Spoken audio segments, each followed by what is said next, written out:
하나님 말씀 사도행전 7장 29절 신약성경 197쪽입니다.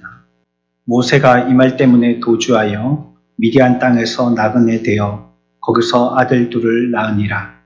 40년이 참에 천사가 시내산 광야 가시나무 떨기 불꽃 가운데에서 그에게 보이거늘. 아멘. 애굽의 공주의 아들로 자라면서 애굽의 학술을 다 배워서 그 말과 행사가 능하였던 대단한 인물 이 모세는요, 공교롭게도 자기 백성들의 적대 때문에 40년 동안 이제 미디안이라는 광야에 가서 목자로 살게 됩니다. 그러다가 오늘 우리가 읽었던 말씀과 같이 30절에 사건이 벌어집니다. 40년이 참에 천사가 시내산 광야 가시나무 떨기 불꽃 가운데에서 그에게 보이거늘. 그리고 그 이후에 31절에서 35절까지의 일들이 나타나게 됩니다. 모든 일들의 시작은요, 이제 모세에게 30절에서부터 시작하는 것입니다. 하나님께서 자신의 계획과 목적을 모세에게 알리시고 그것을 시행하도록 그를 보내시는 이 일로부터 시작되게 되는 것입니다. 구원은 우리에게서 시작되지 아니하고 하나님에게서부터 시작되어진다는 것을 성경은 분명히 얘기하고 있습니다. 우리의 삶에 있어서도 내게 끼쳐진 이 일의 해결은 나에게서부터 실마리를 찾으면 절대 실마리를 찾지 못합니다. 많은 사람들이 그렇게 해서 실패하고 거듭되어진 실패로 좌절하고 마는 것입니다. 물론 이 시간이 여러분들이 처해 있는 문제를 해결하기 위한 솔루션의 자리는 아닙니다. 그러나 이 말씀을 여러분들이 귀담아 듣고 또 여러분들의 삶 가운데 그와 같은 원리로 적용한다면 아마 그런 문제는 반복되지 않을 것입니다. 절대 문제는 내게서부터 해석하려고 해서는 안 된다는 것입니다. 오늘 모세에게 하나님께서 말씀하셨다는 것, 40년이 찼을 때 천사가 시내 광야 가시나무 떨기 불꽃 가운데서 그에게 보이셨다는 이 말씀, 이 말씀으로부터 해서 위대한 모세의 사역이 시작되어지는 것입니다. 사람들은요,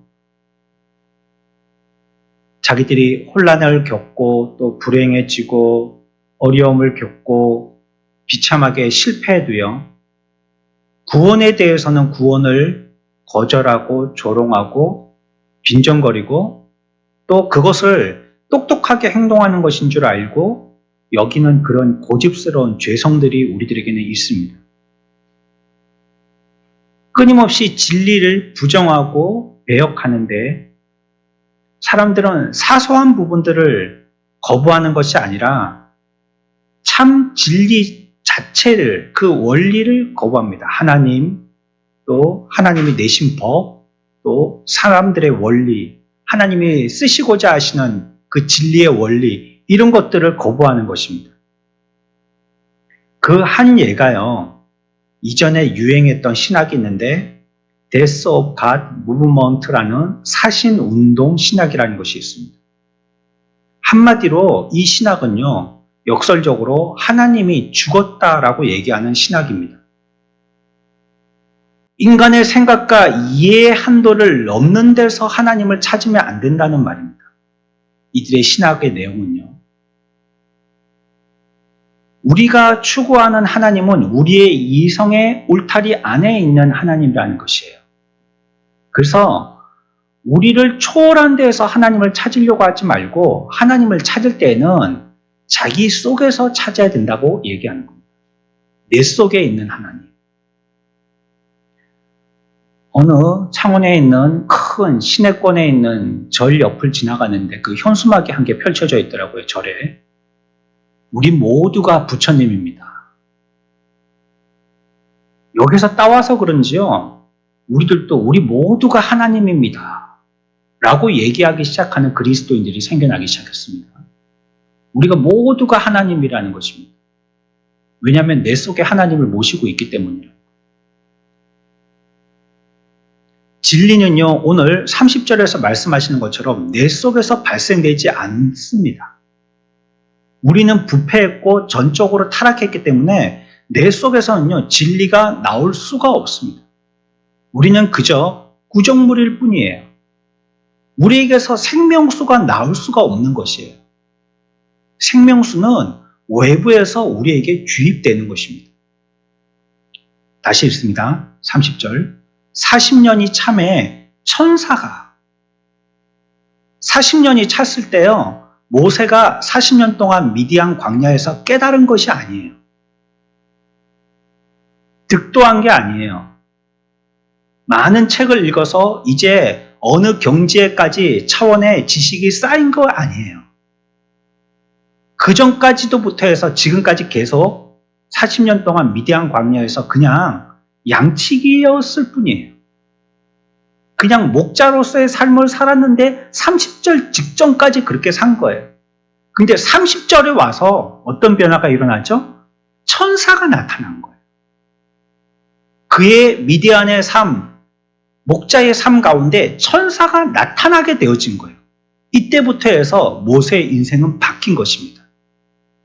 저와 여러분들의 인생도 우리의 철학이 아닌 하나님이 우리들에게 넣어주신 구원의 원리를 통해서 이루어진 줄 믿습니다. 우리는 절대 내게서 찾으려고 한다면 여러분들은 사신신학에 묻히는 것이 되는 겁니다. 그때로부터 해서 신은 죽었다, 하나님은 죽었다 하는 것에 동조하는 자가 되는 것입니다. 내 속에 하나님을 생성할 수가 없습니다. 내가 깨달아서 하나님을 발견하고 만들어갈 수가 없는 것이에요. 모든 것이 우리 손에 맡겨져 있어서요, 우리 스스로 구원해야 한다라고 얘기하는 것입니다.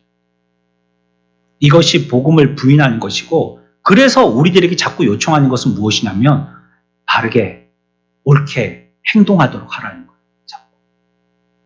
그런 삶을 살아야 된다라고, 스스로 구원할 수 있다고, 그렇게 살다 보면 된다라고 우리들에게 자꾸 암시를 주는 겁니다. 이게 뭐냐면 자유주의입니다. 자유주의.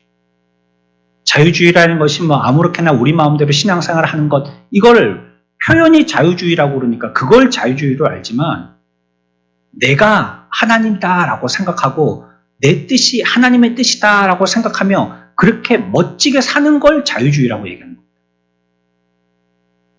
신학이 아니더라도요, 물론 다수의 그리스도인들도 종종 잘못된 삶을 살기도 합니다.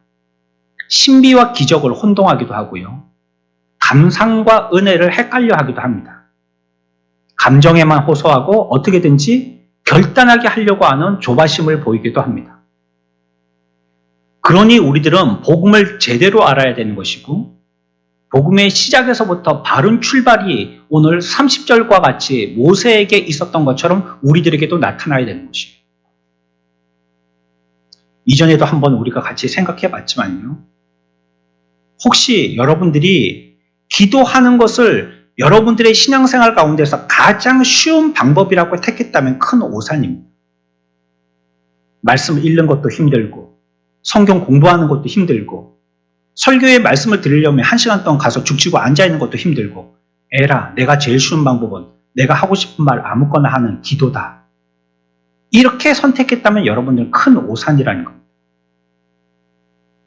여러분들의 신앙의 비중과 거기에 열중하는 것과 노력과 그를 통하여서 얻게 되어지는 은혜를 모든 신앙의 삶에 동일하게 배분해야 합니다. 예배 때 1시간을 앉아서 예배 드렸다면, 예를 들어서요, 기도할 때도 그만큼 애를 써서 1시간 동안 해야 됩니다.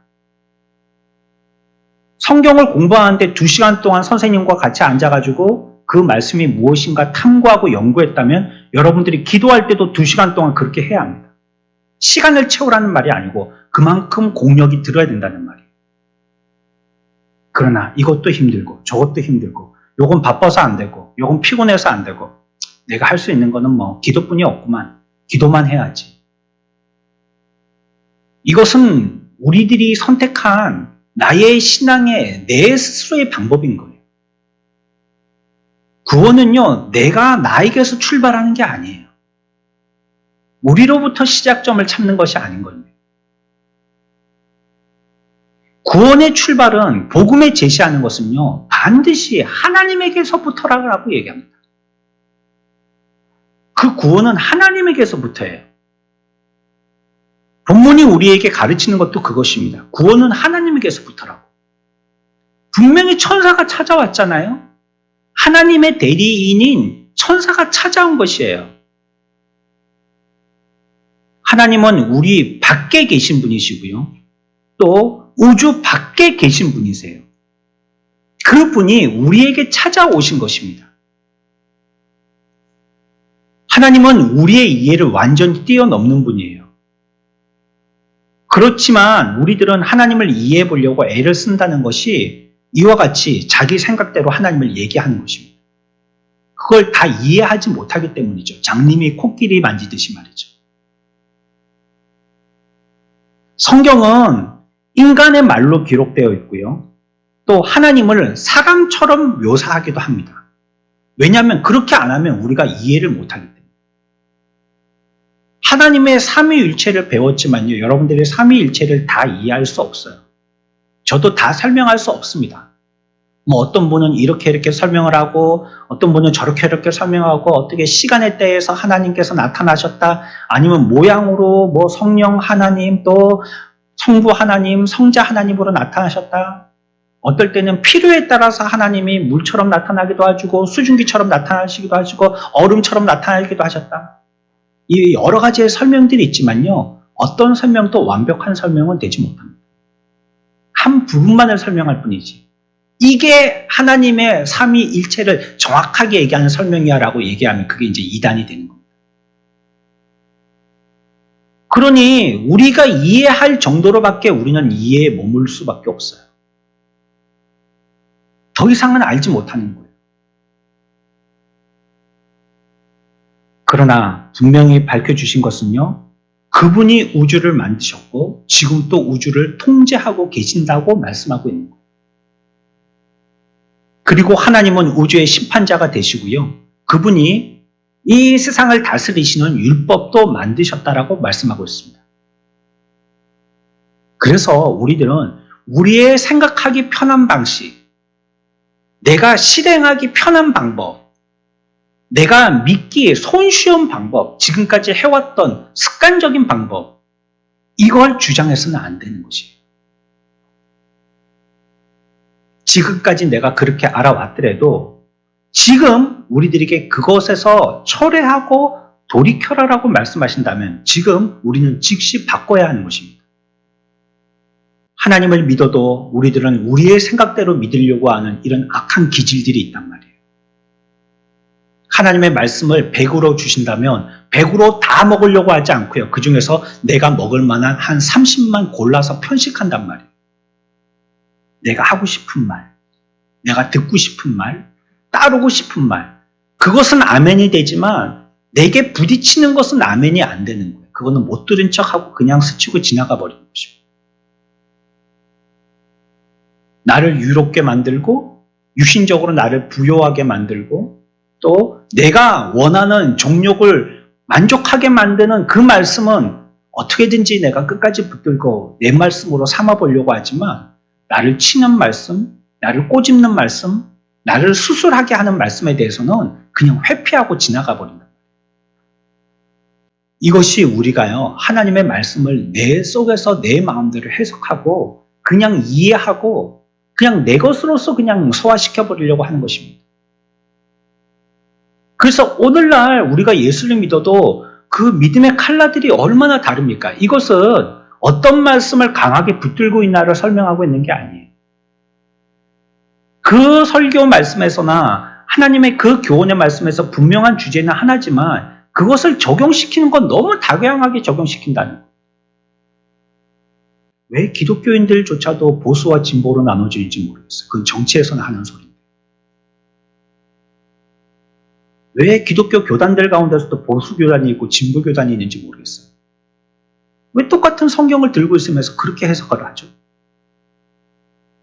왜 이렇게 하면 안 된다라고 얘기하는 거죠? 이런 것들이 아마 자기들의 이해를 가지고 해석하려고 했기 때문입니다. 다분히 광야 가운데 있는 모세에게 하나님의 말씀으로 주어진 것이 아니고요. 내가 깨달은 말씀으로서 내게 적용시키려고 했기 때문일 거예요. 나는 그 말씀을 그렇게 이해했다는 거죠. 그래서 내게 그 말씀은 이렇게 하라고 촉구한다는 거예요. 그러니 나는 그 길을 가겠다는 것이. 그러나 하나님의 말씀은요, 내게 주셔서요, 내가 모르는 상태에서도 그 길을 가라고 하면 가는 것입니다. 하나님의 율법이 두렵죠. 하나님의 말씀을 두려워하지 않는다면 그리스도인이 아니겠죠. 우리는 하나님의 말씀이 두렵습니다. 왜냐하면 거룩한 분 앞에 서게 된다는 것이 마치 투명 창 앞에 선 것처럼 우리를 그대로 들여다보시니까 말이죠. 이스라엘이 노예의 삶을 살 때요, 하나님께서 그들의 구원을 위해서 모세를 세우시고요, 그들에게 구원을 이제 시작해 보려고 하십니다. 하지만 백성들이 거부하고 내쳐버렸죠. 하지만 하나님의 구원의 계획은 지속되어진 겁니다. 이게 우리에게 소망인 거예요. 우리의 실력의 여부라든지 우리의 깨달음의 여부에 구원이 달려있다면요, 우리는 다 망하고 맙니다. 우리의 열심의 여부를 통하여서 구원이 결정된다면요, 우리에게는 소망이 없습니다. 우리가 알고 있고 기억하고 있고 또 우리가 행하고 있던 이 모든 것으로서 구원이 결정되어진다면 우리들은 멸망하고 말 것이에요. 그러나 소망은요, 구원의 계획은 하나님으로부터 지속적으로 우리에게 주입된다는 것이에요. 내가 비록 그런 자라 할지라도 내게 소망이 있는 것은 그 구원이 우리에게 들어온다는 것이에요. 미디안 광야에 있는 모세에게 떨기나무 가운데에서 하나님이 만나게 하심으로 그에게 주입되어진 거예요. 찾아오신 거예요. 40년 후에 하나님은 천사를 보내서 모세에게 말씀하십니다. 명확한 목적을 두고요, 모세를 부르시고요, 계획한 대로 하나님은 행동하십니다.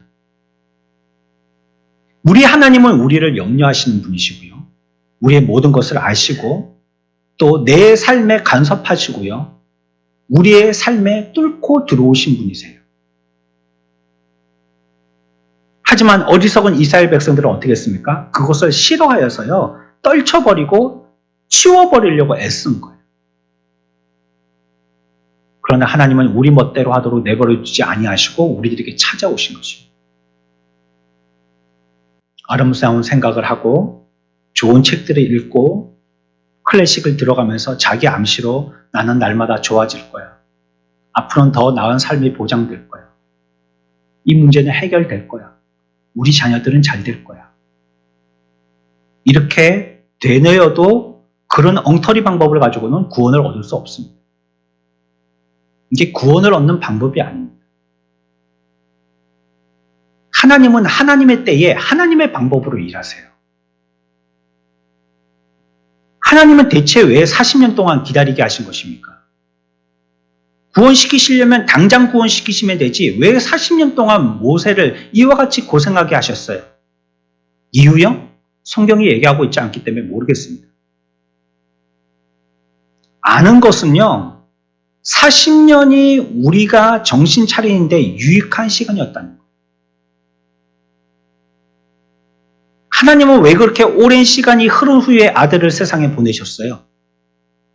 왜 에덴 동산에서 타락하자마자 예수님을 보내시지 아니하시고 타락하여서 오랜 시간이 지나서야 우리에게 메시아를 보내신 거예요? 우리가 한 가지 추측할 수 있는 것은요, 우리 인간의 한계를 가르쳐 주시려고 그러셨던 것 같아요. 이런저런 인간의 여러 가지 내 속에서 발생되어지는 방법으로 발부등 쳐도 구원을 이룰 수 없다는 것을 우리들에게 4,000년이라는 시간을 통해서 가르쳐 주신 겁니다. 그런데 오늘날도 이러한 신앙의 선배들, 인생의 선배들이 경험했던 그러한 경험들을 우리들은 역사책과 같이 계속해서 반복해서 보고 있음에도 불구하고 우리들은 똑같은 잘못을 저지르고 있는 거예요. 우리들에게서 무엇인가 문제를 해결하려고 한다는 것입니다. 우리의 위치는 어디입니까? 우리들은 어리석은 벌레의 존재에 불과하다는 것입니다. 이것을 깨닫도록 하기 위해서 모세에게는요, 40년이라는 기간을 미루신 거예요. 하나님은 모세가 미디안에서 보낼 시기를 처음부터 알고 계셨습니다. 하나님은 모든 그 시점을 알고 계세요. 하나님의 행하실 일들에 대한 그 시기를 다 알고 계세요. 역사의 끝낼 시점도 하나님은 다 알고 계십니다. 여러분들이 그 때와 기한을 맞추려고 애쓸 필요가 없어요. 그 시간 소모하는 겁니다. 이는 천사에게도 알려주지 않는다고 했어요. 우리가 그걸 알려고 뭐가 어때서 몇 천 년 후가 반복되어지는 뭐가 있으니 무슨 징조가 있으니 이런 거 우리가 구태여 알려고 머리 쓸 필요 없습니다. 하나님은 그 때를 숨겨두셨어요. 만물은 하나님이 정해주신 때가 있는 것입니다. 하나님은 그 때를 주관하고 계시니까요. 여러분들 자신이 왜 이곳에 계신지 압니까? 아마 안다라고 생각하시는 분도 계실 겁니다. 그러나 많은 분들이요, 이제야 왜 내가 우리 교회에 출석하고 그 예배에서 그 말씀을 듣게 되는지 알게 되었다라고 고백할 날이 있을 것입니다. 하나님의 때가 있으니까 말이죠. 하나님의 작정하신 하나님의 일은 하나님이 하고 계시니까 말이죠. 왜 내가 이런 인생을 살고 고향을 떠나 이 멀은 먼 곳까지 아는 사람 한 사람도 없는 곳에서 이곳에서 호련히 이러한 삶을 살고 있는지 우리들은 그 이유들을 잘 알지 못합니다. 근데 그 이유는 어디에 있냐면 오늘 본문의 말씀과 같이 하나님의 찾아오심에 있는 겁니다.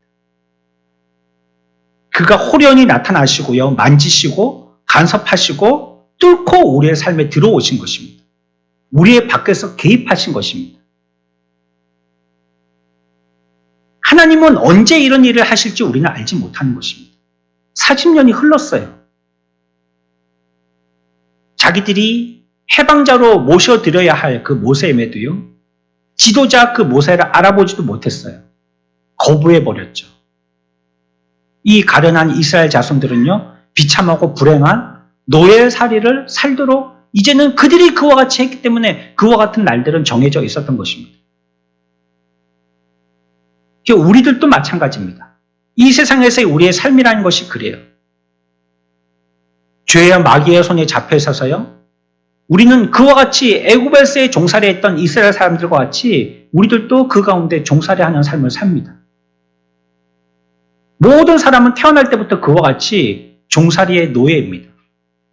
술 취함, 간음, 악의 노예고 정욕, 질투, 시기의 노예고 악독, 원함, 미움의 노예들입니다.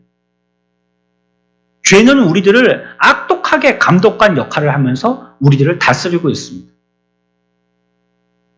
무력한 노예들은 뭘 할 수 있습니까? 아무것도 할 수 없는 것입니다. 문명에 청해보지만요, 문명도 우리를 구원해주지 못합니다. 교육도, 도덕도, 누가 우리를 위해서 해주는 공고도 우리를 구원해주지 못합니다. 스스로 약물 중독에서 벗어날 수도 없고요. 많은 일들이 그렇게 하지 못하고요, 비참한 단계까지 그냥 나가버리죠. 알코올 중독된 사람들도요, 술의 노예의 삶을 사는 것입니다.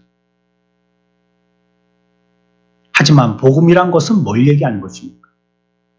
우리의 이와 같은 노예의 인생 사례와 같은 삶 가운데에 이스라엘 민족들이 애굽에서의 노예의 삶이 이랬던 것과 같이 우리들의 삶도 그러한데, 그때 하나님께서 말씀을 통하여서 모세를 그의 지도자로 보내주셨듯이 우리에게도 하나님께서 구원으로 하나님 편에서 직접 찾아오신다라고 말씀하시는 것입니다.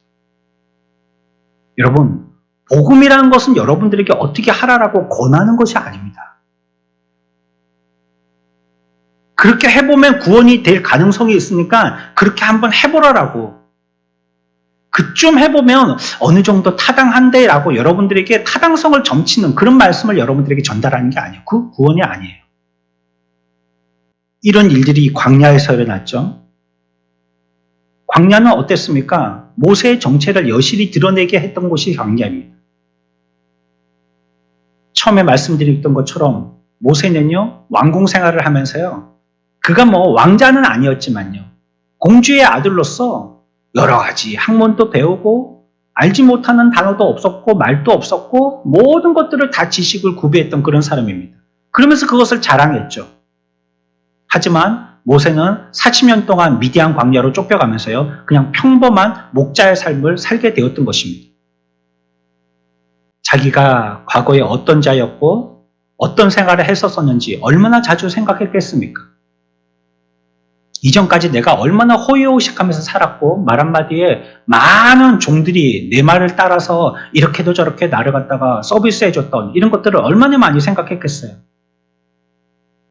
고통과 괴로움과 수치 속에서 살던 그가 할 수 있는 일이라는 것은 무엇입니까? 아무것도 할 수 없는 것이었습니다. 인생을 허비했고 그대로 그 모습대로 죽을 것이 분명한 그런 삶이었죠. 사실 40년이라는 세월 동안의 광야에서 살았다고 한다면요, 모든 생애의 희망을 다 포기한 년이었을 것입니다. 40년이라는 그 세월이에요. 돌아갈 수 없는 그 세월로 기억하고 있었을 것이고요. 그러면서 세월은 40년이 흘러버린 것입니다. 우리도 그렇지 않습니까? 자신에 대해서 믿음이 사라지고 소망이 이뤄지지 않습니까? 수년간 기도해도 나아지기는커녕 그 고통과 힘듦은 더해지기만 하고 더 나빠지지 않습니까?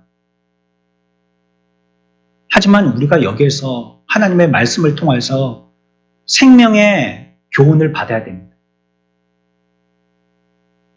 우리는 이 가운데서도 절망해서는 안 되는 것입니다. 그 한 가지 이유가요, 하나님이 개입하신다는 이유 때문입니다.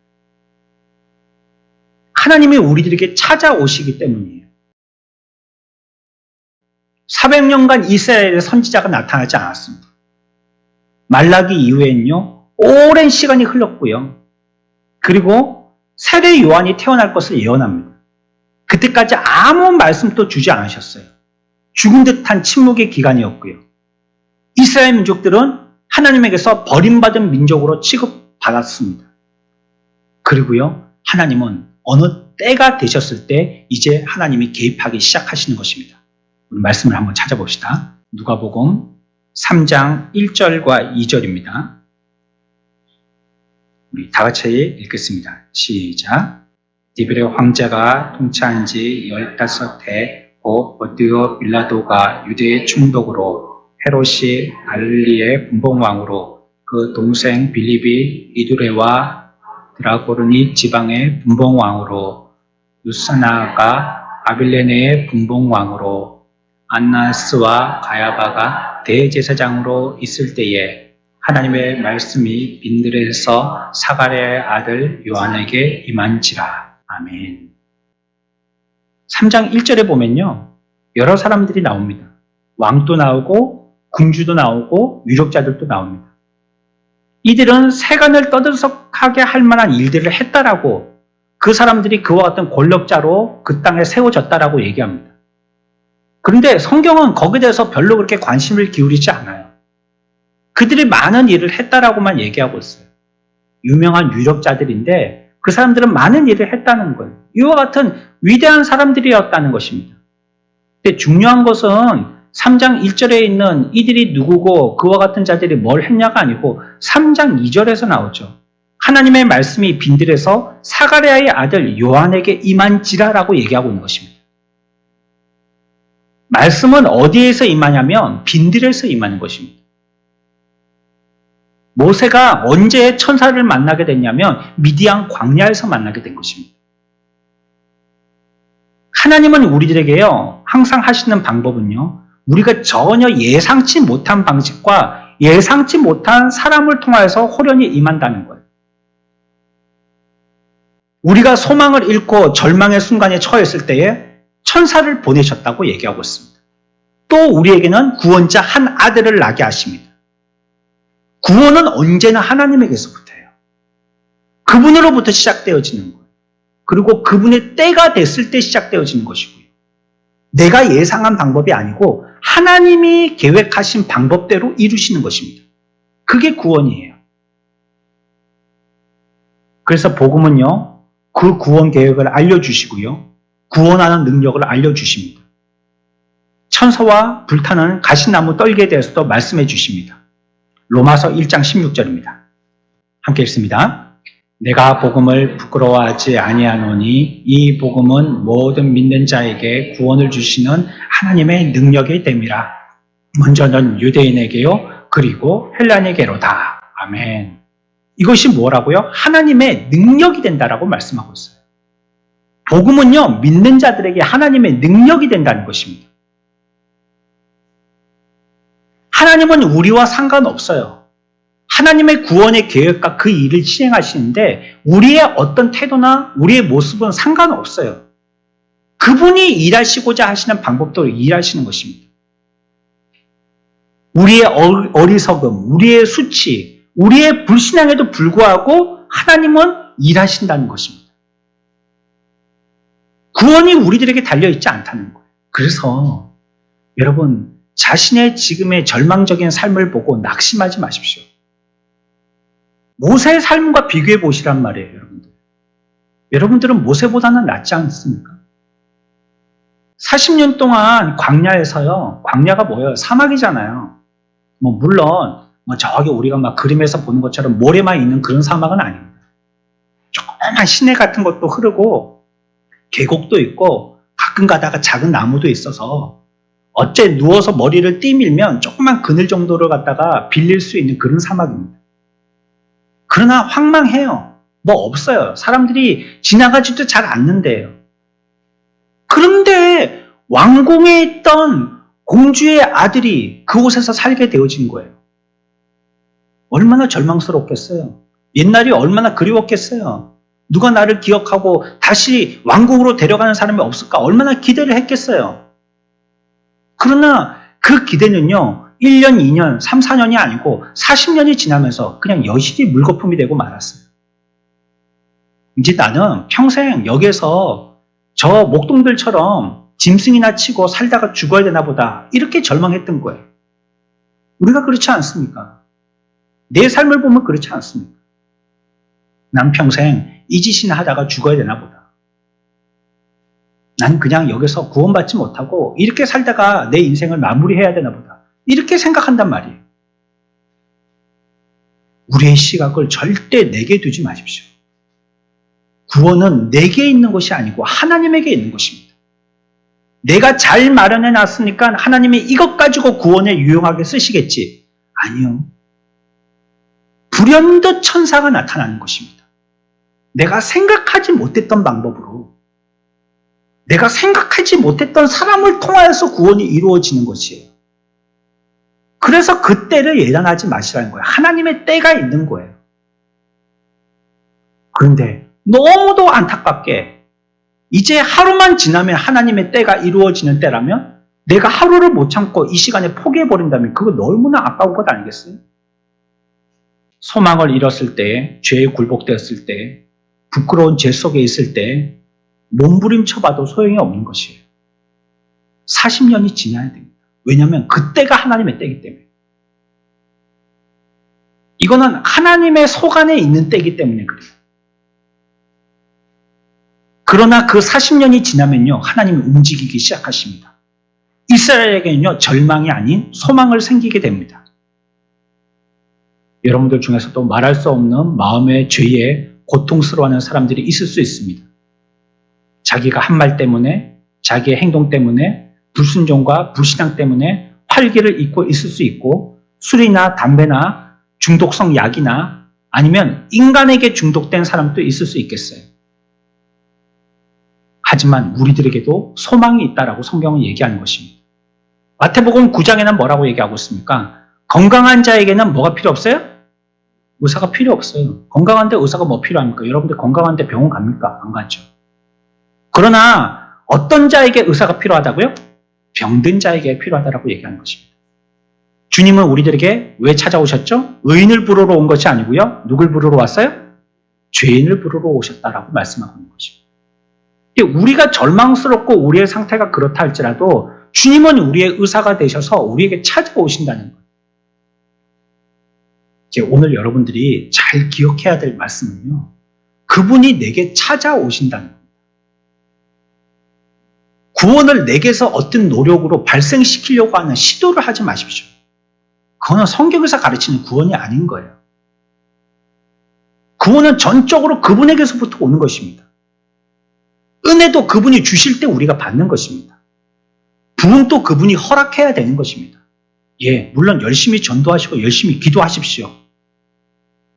그러나 전도와 기도가 부흥을 일으키는 건 아닙니다. 하나님이 부흥을 일으키실 때 전도하게 하고 기도하게 하시는 겁니다. 하나님의 손에 다 있는 거예요. 하나님이 해결하시는 것이에요. 자신을 잃은 사람에게 용기를 주고 잘 될 거라는 암시를 하고 더 이상 걱정은 사라졌다고 희망을 주는 거요? 이런 거 소용가 없습니다. 이게 개그입니다. 사람을 구원하려면 사람의 능력이 아니라 하나님의 능력이 필요한 것입니다. 복음은 그래서 어떤 자에게 구원을 주신다고 하냐면 믿는 자에게 주시는 구원의 능력이라고 얘기하는 것입니다. 하나님은요, 여러분들이 서 있는 그 자리로 찾아오실 것입니다. 비록 40년이라는 세월의 고통스러운 그 기간을 인내하고 우리들은 참고 견뎌내야 되지만, 그러나 그곳에 반드시 천사를 통해서 하나님은 찾아오시는 것이에요. 붙잡아 주시고요, 이렇게 세워주시고요, 내 본성과 새 정신과 새 마음과 새 시각과 새 힘을 주신다라고 말씀하고 있는 것입니다. 그래서 요한복음 6장 37절에서는 우리에게 이와 같이 약속하고 있습니다. 우리 다 같이 한번 읽어봅시다. 요한복음 6장 37절 말씀입니다. 시작.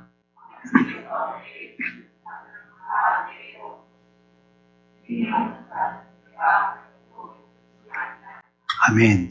내게 오는 자는 내가 결코 내쫓지 않는다라고 말씀하고 있습니다. 저 여러분들, 모세는요, 이와 같이 시내산 광야에서요, 가시나무 떨기 불꽃 가운데에서 하나님을 접하게 되어집니다.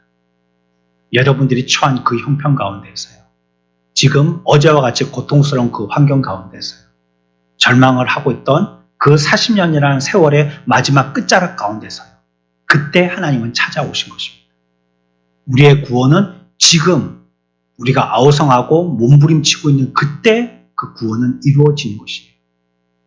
하나님의 찾아오심을 믿고 우리의 믿음의 근거를 그분에게 두고 그분의 오심을 바라면서 우리의 삶을 그분께 의탁하는 믿음의 삶들이 되시기를 축원합니다.